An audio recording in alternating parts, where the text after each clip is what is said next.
When you're looking for a job, you may worry about having to explain gaps in your employment history or why you're currently unemployed.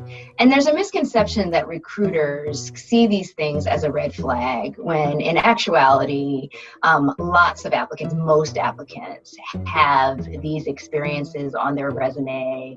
And it's especially common right now while people are dealing with what is certainly unprecedented levels of unemployment. So if you're concerned about that, here are 5 tips that will help you talk about your time out of the workforce and cast it in the best possible light. Assume that recruiters have good intentions. Asking about unemployment gaps and why you're looking for a job is just a routine part of a recruiter's day. So keep in mind that they are not looking to find hidden secrets. They're certainly not trying to dig deeper than they need to. They just want to be able to answer questions about your background when prompted.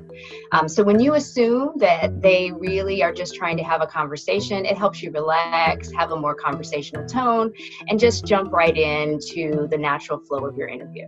So make sure you're being confident about how you approach those questions, be at ease, focus on having a conversational tone, and just address them in a straightforward way.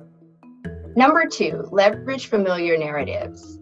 There are a lot of reasons why a person may be out of work or have had an extended period of time without working in their background. And recruiters are used to these. Some common ones right now certainly are unemployment or furloughs due to the pandemic. But even if you go back in time, there's certain years where they expect to see employment gaps. There's certainly gaps when people take an extended parental leave, or if your company was acquired or went out of business.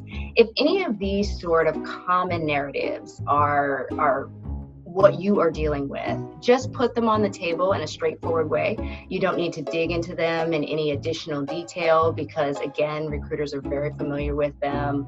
Just state the facts and see if they have any follow-up questions. Number 3, be honest, but keep it light and positive.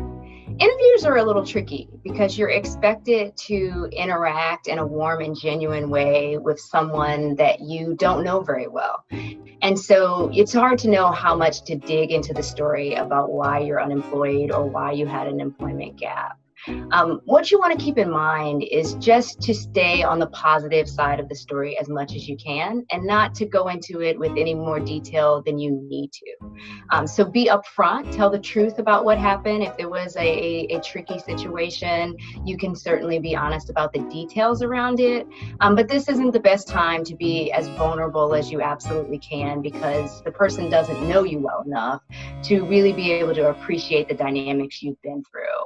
While you may be harboring feelings of regret or shame, and that's very common, it's just not the right time to share it in the interview. So put the most positive spin on it, and likely the recruiter will just move to the next question. Number 4, pivot to the present.